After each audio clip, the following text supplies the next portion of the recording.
Story time. So I need your ears open, eyes wide. You guys catch that last one? I was mouth shut. Maybe later if you guys behave, okay? Alright, so who can remember what it was we talked about last week? Noah's Ark. Bingo. Yeah, we talked about Noah's Ark. How God rescued Noah and his family from the flood he sent to start things fresh because Noah and his family... Saved him. Not quite. Starts with a T. Saved him. Trusted Trusted him. Bingo. Trusted God. Alright, so our story today takes place after Noah and his family have been off the ark. It's been about 100 years or so since God flooded the world. Now, when Noah's family got off the ark, God gave Noah one command. Go out and fill the whole world. He didn't just want them to stay in one place. He wanted the whole world filled with his people. So, after God flooded the world because people didn't listen to him, you think this new generation did a better job of listening? Yeah. No. The boys have it. It's been 100 years since God flooded the world. The world is starting to fill up with people again, but they're still not listening to God. The one thing God told them to do when they got off the ark, fill the whole world, they have completely ignored. They've all gathered together in one place called Shinar. Funny name, right?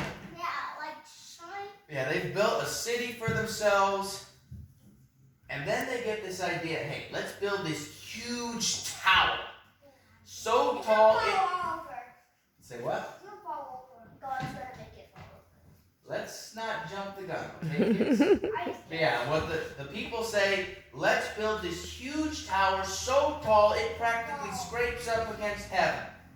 That way, no matter what, people will remember us after we're gone, and this way we'll never be divided in the world.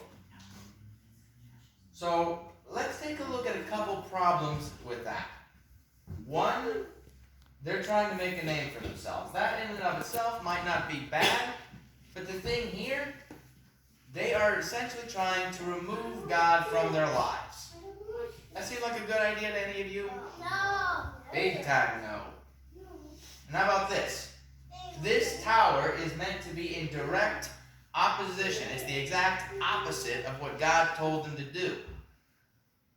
Think that's going to end well? No. Yeah, this is not going to end well.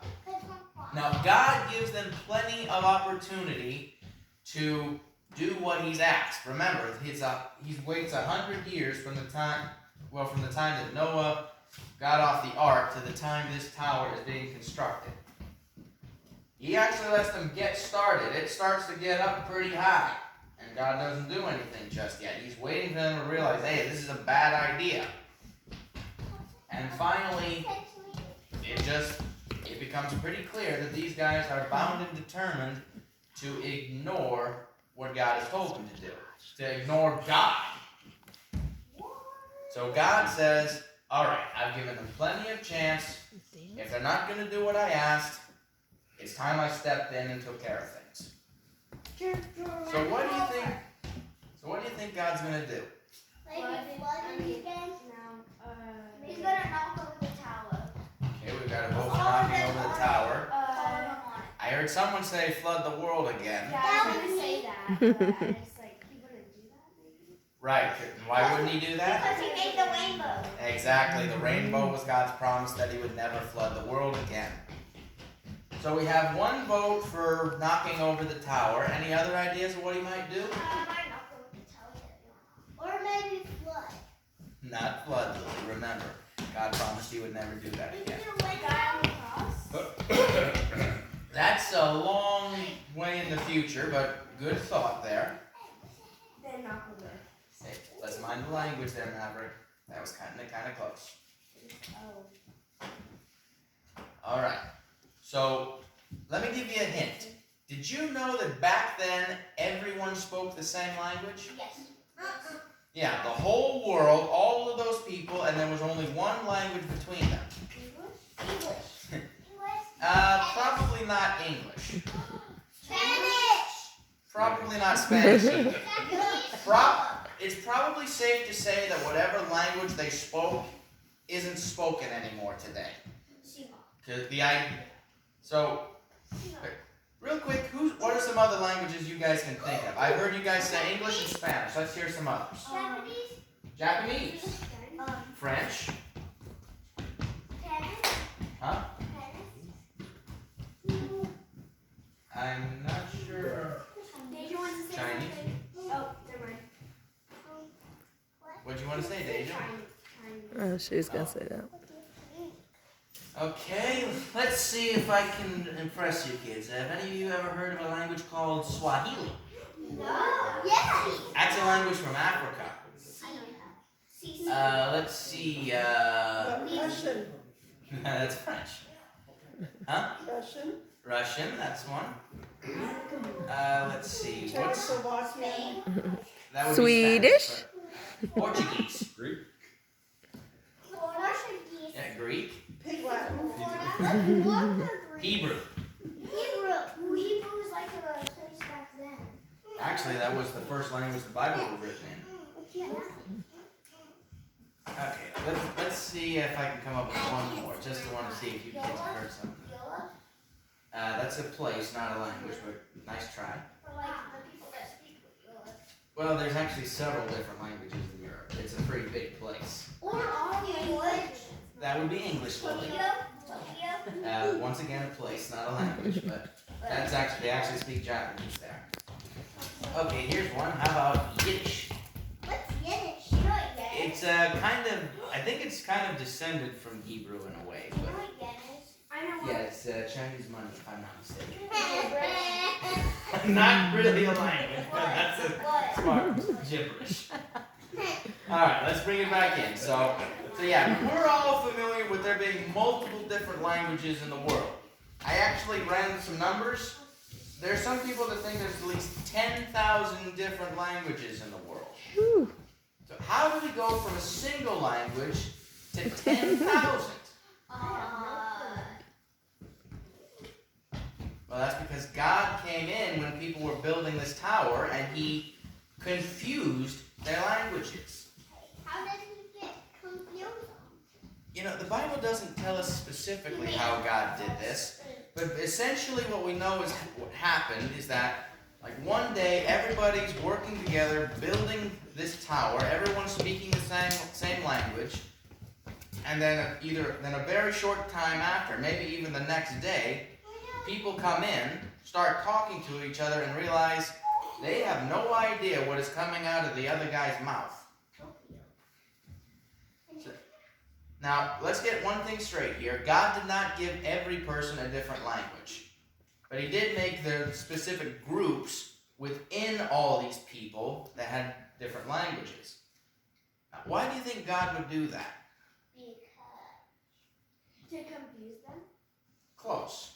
No, so But so they won't think about it. Okay, let me ask you this. Have you guys ever had to work with someone who did not understand you? Yes. It's very difficult to do, isn't it? Yes. So imagine all of these people, all of these new groups being formed, trying to work together, but they can't understand a word that any of the other groups are saying. Not quite. To confuse them so they don't know what they're saying. Close, but why would God do that? So they don't know like what to do. Exactly. How can these guys work together to build this huge tower if they have no clue what anyone else is saying? See?